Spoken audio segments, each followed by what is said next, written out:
ऐसी कौन सी नारी है जो आधी ब्याही और आधी कुंवारी है? जानिए रामायण से जुड़े ये अद्भुत रहस्य। पूरी रहस्य को सुनने से पहले चैनल को सब्सक्राइब और वीडियो को लाइक करना ना भूलें। अब आइए सुनते हैं। रामायण में अनेक ऐसे प्रसंग हैं जो रहस्य, चमत्कार और अद्भुत कथाओं से भरे हुए हैं। लेकिन एक प्रसंग ऐसा भी है जो अपने आप में अत्यंत दुर्लभ और विचित्र है। एक ऐसी नारी जो आधी ब्याही और आधी कुंवारी। यह रहस्य भगवान श्री राम और उनकी परम भक्त सबरी से जुड़ा हुआ है। यह कथा धार्मिक दृष्टि से गहन और आध्यात्मिक रूप से अत्यंत महत्वपूर्ण है। इसमें यह जानना जरूरी है कि यह नारी कौन थी, उसका जीवन कैसा था और वह आधी ब्याही और आधी कुंवारी कैसे बनी। इस लेख में हम इस रहस्यमय प्रसंग का विस्तृत विश्लेषण करेंगे और रामायण के उन अनसुने सत्य को उजागर करेंगे जो आज भी बहुत ही कम लोगों को ज्ञान होगा। बहुत कम लोग आज तक जानते होंगे।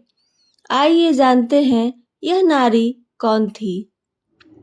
जिस नारी को रामायण में आधी ब्याही और आधी कुंवारी कहा गया है, वह कोई और नहीं बल्कि सबरी थी। सबरी जो एक भील कन्या थी, वे भक्ति और प्रेम की मूर्ति थी। उनका चरित्र रामायण में बहुत ही महत्वपूर्ण स्थान रखता है। सबरी ने अपने पूरे जीवन में श्री राम की भक्ति की और उनकी प्रतीक्षा की। सबरी का जीवन परिचय आइए सुनते हैं। सबरी एक भील जाति की कन्या थी। उनका जन्म एक ऐसे परिवार में हुआ जो मांसाहारी था, लेकिन बचपन से ही सबरी को यह सब अच्छा नहीं लगता था। दुख होता था कि उनके समुदाय में ही जीव हत्या की जाती थी। जब उनका विवाह तय हुआ और बारात आने वाली थी, तो उन्होंने देखा कि शादी के लिए हजारों पशुओं की बलि दी जा रही थी। यह देखकर उनका हृदय द्रवित हो उठा और उन्होंने विवाह से पहले ही अपने घर को त्याग दिया। वे अपने परिवार और समाज को छोड़कर सत्य, अहिंसा और भक्ति की खोज में निकल पड़ी। कैसे बनी सबरी आधी ब्याही और आधी कुंवारी? आइए सुनते हैं। सबरी का विवाह निश्चित हो चुका था। उनकी बारात आने वाली थी, लेकिन विवाह से पहले ही वे अपने घर से भाग गईं और ऋषि मुनियों की शरण में चली गईं। उन्होंने सांसारिक बंधनों को त्याग दिया और भगवान श्री राम की भक्ति में लीन हो गईं। इस कारण वे आधी ब्याही क्योंकि विवाह निश्चित था और आधी कुंवारी क्योंकि विवाह से पहले ही उन्होंने घर छोड़ दिया, इसलिए वह कहलाती हैं। इस प्रसंग को समझने के लिए हमें इसे गहराई से सुनना होगा। आइए सुने। आधी ब्याही क्योंकि उनका विवाह तय हो चुका था और समाज में उन्हें विवाहित स्त्री माना जाता था। आधी कुंवारी क्योंकि विवाह संपन्न होने से पहले ही वे अपने घर से निकल गईं और सन्यासिनी बन गईं। यह स्थिति उन्हें एक अद्वितीय नारी बनाती है, जो न तो पूरी तरह से गृहस्थ जीवन में प्रवेश कर सकी और न ही पूरी तरह से कुंवारी रहीं। सबरी और उनके गुरु मतंगी ऋषि के बारे में आइए जानते हैं। सबरी भक्ति की खोज में मतंग ऋषि के आश्रम पहुंची। मतंग ऋषि एक महान संत थे, जो अपने समय के सबसे ज्ञानी ऋषियों में से एक थे। जब सबरी उनके पास पहुंची, तो उन्होंने अपनी जाति और अज्ञानता के कारण संकोच किया। हे ऋषिवर, मैं नीच जाति की कन्या हूँ। मैं आपके चरणों के धूल के भी योग्य नहीं हूँ। मतंग ऋषि ने उत्तर दिया, हे कन्या, जाति या धर्म से कोई ऊंच नीच नहीं होता। सच्ची भक्ति करने वाले ही सबसे महान व्यक्ति होता है। इस प्रकार मतंग ऋषि ने उन्हें अपने आश्रम में रहने की अनुमति दी और उन्हें भक्ति का मार्ग दिखाया।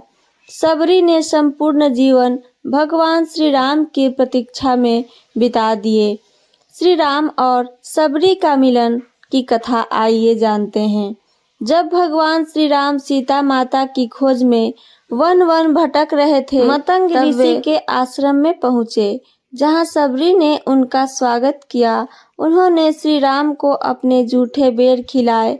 यह प्रसंग अत्यंत ही प्रसिद्ध हुआ।